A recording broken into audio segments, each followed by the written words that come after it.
everybody, and welcome back to Live with Lydia. Your girl Lydia here, and I have a really special guest today that I'm super excited about. I have Mark here from The Second, and he is a leather artisan, and I actually came across his account through his wife, who is Alyssia from the Lofty Mom Art. Alyssia, you've seen some of my stuff. She's done digital imagery for me. She was the one that helped me create my stickers, some of my highlights on my Instagram, just cute stuff like that. I've bought stickers from her before. She's amazing. Check her out. But I actually came across Alyssia because she posted this, and this is your work. She posted this super awesome, it's like a double strap for the iPhone. And I just thought it was absolutely beautiful. I'm sorry, yeah, the Apple Watch. Not for your iPhone, guys. Don't strap your iPhone. But yeah, I loved it. It looked like leather, like alligator leather. It looked silver with some beautiful blue trimming. And I started asking her, where did you get this from? Like, who made this for you? She told me it was custom. It was handmade. She made me fall in love with it. And then she told me, by the way, he's my husband. I was like, yay, I need to have him on. So Mark, thank you for joining us. Thank you. Welcome to the show, and thank you for allowing us into your workspace. It looks really interesting. Do you want to tell everybody a little bit about yourself, your name, and the company, like where the company's name comes from? Yeah, of course. So I'm Mark Aguilar. I'm the founder and leather artisan of The Second. I founded The Second in a kind of, through a bad experience my wife and I, went through. We had twins. My wife went into labor at 25 weeks and then just caused, a whole ordeal from there.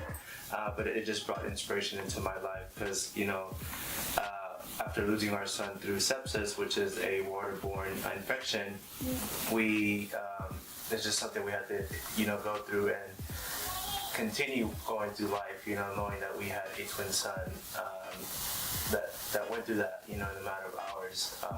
He lived for 16 days, but they found that infection, and then within a matter of hours, it just took a hold of his immune system being so little. He was, so fragile, because both of them were born at 1 pound and 14 ounces. Oh wow! Each. So they both weigh, under 2 pounds, which is a miracle of life itself. Yeah. So at that point, they're just fighting for their life. Yeah, I'm sorry about that, by the way. Thank you. But it's just, now we've learned to, progress and grow for the better. Mm-hmm. And The Second was founded by, my wife and I just sitting there saying, I'm saying that I wanted to, do something in his honor, in memory of him. And my traditional route of leather wasn't a traditional craft, what I was trying to do, but it actually just grew naturally into what I'm doing today. Mm-hmm. Because before I was trying to do a whole different route of leather, and this just kind of grew organically, and that's something I just picked up,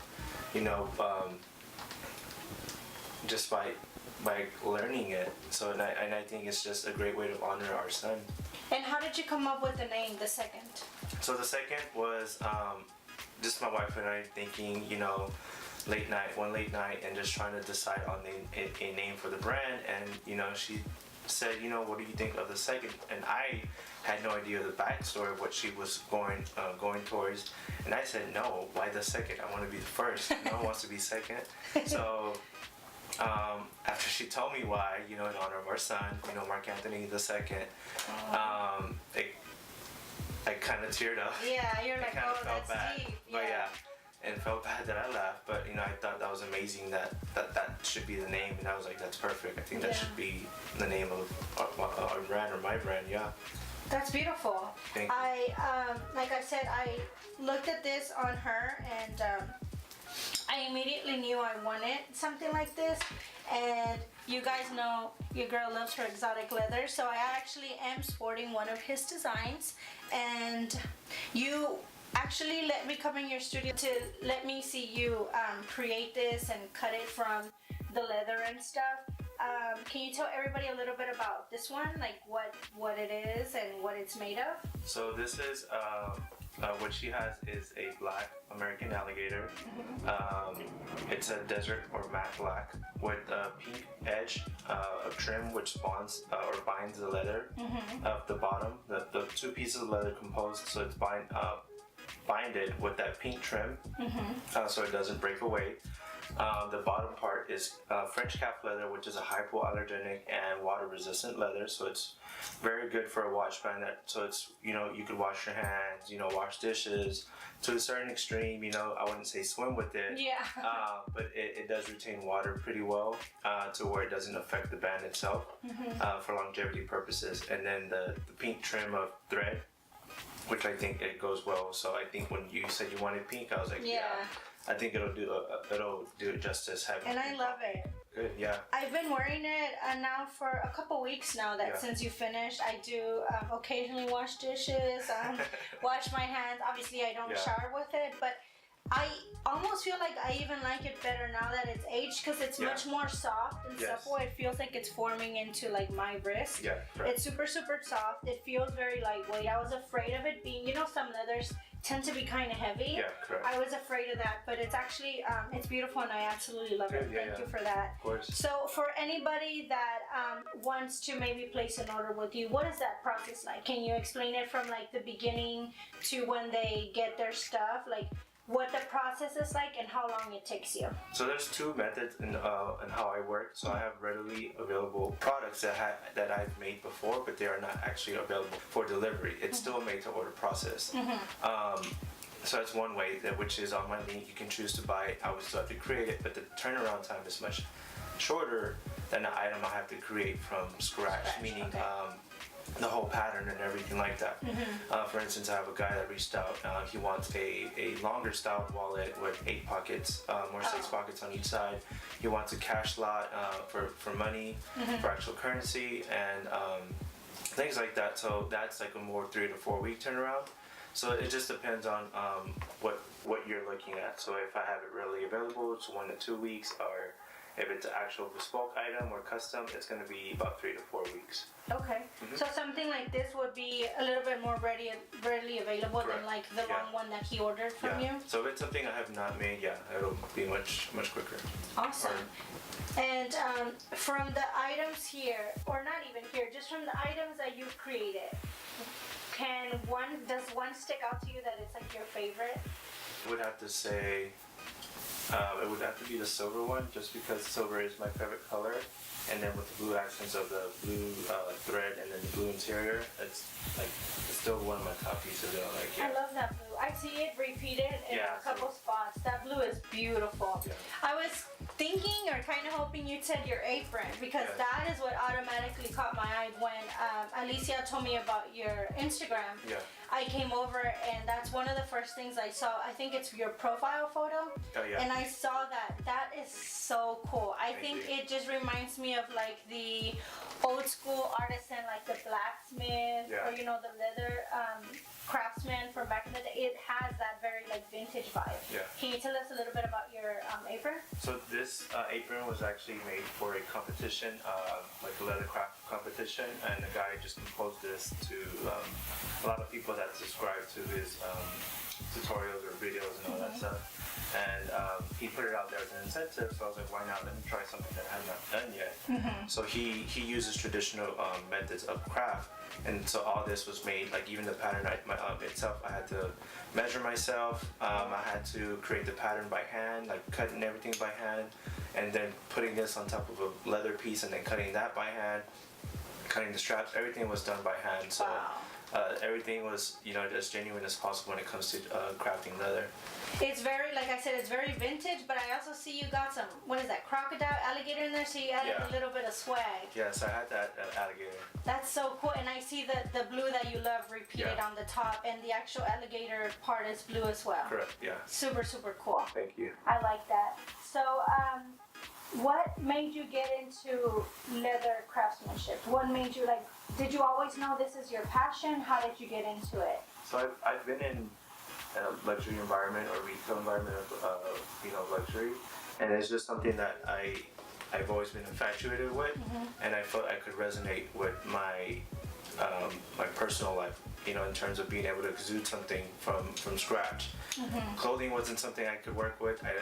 Fabric for me is just unknown. Yeah. So I was like, let me not touch that and go in another route. And then slowly but surely I found out about how to work with leather, the proper methods of utilizing leather, sourcing it, and where to get luxury leather goods and all that stuff, and how to craft it. So it's kind of a genuine process, and it just grew organically over time. Very cool. And I see you have a really nice selection of leather behind you. Yes. Is this something that you pick yourself, or can your client or customer come and say, hey, I specifically want a purple piece? Is that what you choose, or does your customer have a say in that? So typically I let the customer choose what, so in order for them to create a whole customized piece, I let them choose from scratch. Okay. Like for instance, I had a customer reach out, about asking about alligator, that's a green apple. Oh. So I was like, yeah, I can for sure do that, let me know. But there are certain limitations, like for instance, there was a gold alligator. If someone wants something in a smaller scale, but the gold alligator, it's a little more out of the price range for a band, like Apple Watch band. That could kind of limit or deter me from wanting to invest in that route, unless there was a multitude of people wanting that one color. So that would definitely help incentivize looking into that specific color. So it just depends on the scenario. Yeah. So how exclusive it is, how difficult it is to obtain the color, and how things much like you're that. gonna use. Yeah, exactly. Yeah, I mean, I can understand that you don't want to buy a 5-foot piece for like a watch band. Exactly. Yeah. Yeah, I get it. That's super cool. These colors though, are they representative of what's popular right now, or are these just colors that you're attracted to? It's a mixture of both. I typically like to acquire items I can work with and then just push myself. I try to also add, colors that are more traditional, like black, brown, blues, people that can, it can speak to more in a higher volume. And then I have customers that have inquired colors, like the purple one is actually for someone that's wanting something. So it's just a mixture, yeah. Awesome. This is a glossy finish. This is a desert finish. These two are millennium. So they all have a different mixture. That pink one's matte. But you can tell just by the texture, the way they feel. This one's much softer than the other three. So this is, you said matte? Yeah. It's not as shiny as like that purple. Yeah, exactly. Can you tell me what the difference is, for example, between this, and then something like this? So the main difference, like these two down here are calfskin. This is Italian calfskin. It's just the way it's dyed. It's made it to where the blue kind of has a supple blue underneath, so it brings out those deeper blues, the deeper tones of blue. And then with time, it gradually progresses with wear. It kind of gives it that aged effect. Very cool. And then looking at this one, this is a French calf leather. The texture is different. Yeah, the texture is grainy, so the way it's tanned, it causes the grain to raise from the leather, giving it this more grainy effect compared to like your alligator. You have your different finishes to where like this is a glossy finish, so it has a high gloss. And the crazy part of it is this is actually glossed by stone. Oh, it's not actually glossed by paint or coat. A stone actually brings out the color from a matte finish and makes it as glossy as this. And then you have your millennium finish, which actually has a more durable process, and it's more lengthy in terms of getting it this finish. So it's actually a higher price point when you look at those two as well. And then the pink one, like I was saying, I guess it's more of a matte finish, so you don't see that much of a sheen compared to the other two. The finish is beautiful on this. And it's softer, yeah. So I see that you have a lot of, like on your website, you have a lot of the Apple Watch bands, you have the bifolds. Is it only the small leather goods that you're doing? Is that like your niche? Is that what you're sticking to? The only limitation I would say is just actual handbags. But other things like a belt, if you want something like a bracelet made out of alligator, I can do that, or a watch band. not necessarily for a Apple Watch. I can make it for other watches as well. Oh, very cool. Wallets, not limited to just certain wallets I have on my website.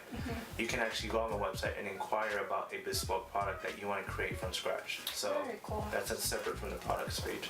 So, besides, I know they're fully customizable as far as choosing the leather, the trim, what is this called? The insert? The interior, yeah. The interior, even down to the threading. I noticed on here that you do embossing as well? Yes. You do. So, how customizable can that be? Are you doing like initials, names? So right now I'm keeping it simple with initials, so it's not too far out from the product. You want to keep it simple and make it the main focus to product versus adding several lines of text. Yeah. Especially with leather, you don't want to add too much to where it's like because you're limited on space in the end. So I just keep it down to like initials. You can add numbers, numbers if you like, and things of that nature. But it's up to you in the end. But I'll go back and forth and say, okay, let's keep it at four letters and classic. So it's not so much, yeah. And is the embossing something that's included in your fee, or is that an extra charge? Right now I'm including it with the purchase. So right now I like to say my prices are in a more how do I put it, in a introductory price points. Okay. Because of I'm starting my own business, launching everything, so a lot of the price points are introductory. Whereas down the line, once it gets a little more fine-tuned, I would say the prices would kind of change and adjust appropriately. Yeah. Speaking of you just starting, how long have you actually been in business? For actual working with leather, I would say about 9 months. Yeah. Wow. Under a year. Did you go to school for this? Pardon my ignorance, I don't know anything about a leather craftsman. But is this like something you did yourself? Did you go to school? Did you work under somebody? No. So this is actually something I learned on my own, self-taught. Wow. I picked it up, looking at YouTube videos, picking up courses online from people that offer that, things like that. Very cool. So that was my way of picking up leather crafting, yeah. I'm really excited about looking at all the stuff you have here, and I kind of want to do some shopping myself. So before we let you go, let me just ask you, for someone that's a first-timer, what's the best way for them to contact you, and what kind of payments do you accept? The easiest, feasible method that people can reach me on is Instagram. I've used Facebook as well to complete some transactions, and then my website. You can always self-checkout or inquire for a bespoke piece if you don't have either or. So those are the best 3 contact methods I have at the moment, and that website does email me as well, so that's part of the, they correlate together. Yeah. And the payment process, so it's any form of payment. I can also meet in person. I have a chip reader or credit card reader if that's easier for anyone. Cash as well, so. Hustler. Yeah, anyway, yes. You can take a payment pretty much anyway. Yeah. And what's the website, just so our viewers The website is the THE-II, so second.com. Okay, and your Instagram and Facebook handles? The Second by Mark for both Facebook and Instagram. Awesome. So before we let you go, I wanted to thank you so much for allowing us in your studio again and your workshop. And I heard you have a little surprise for our viewers, so is there anything you want to tell them? Yes, so as a courtesy with working with Lydia, I did offer this great incentive for everyone that follows, all the viewers for Live with Lydia. So I took 30% off code of any Apple Watch band for 30% off. The code is Live with Lydia. Awesome. So definitely great add on there. Thank you so much. Thank you, Lydia. If you guys like the watch, and I will be posting about it, I'll be showing it off on my Instagram and on my social media. So if you guys like it, and if you like the one that's on the Lofty Mom Arts page as well, check it out, and now you have yourself a discount. Thank you so much again, and we look forward to where the future takes you and your company. Thank you, Lydia. Bye guys, as always, thank you for watching. Don't forget to subscribe. If you have any questions, if you want to reach out to Mark at all, leave some comments down below, and we'll see you on the next one. Bye.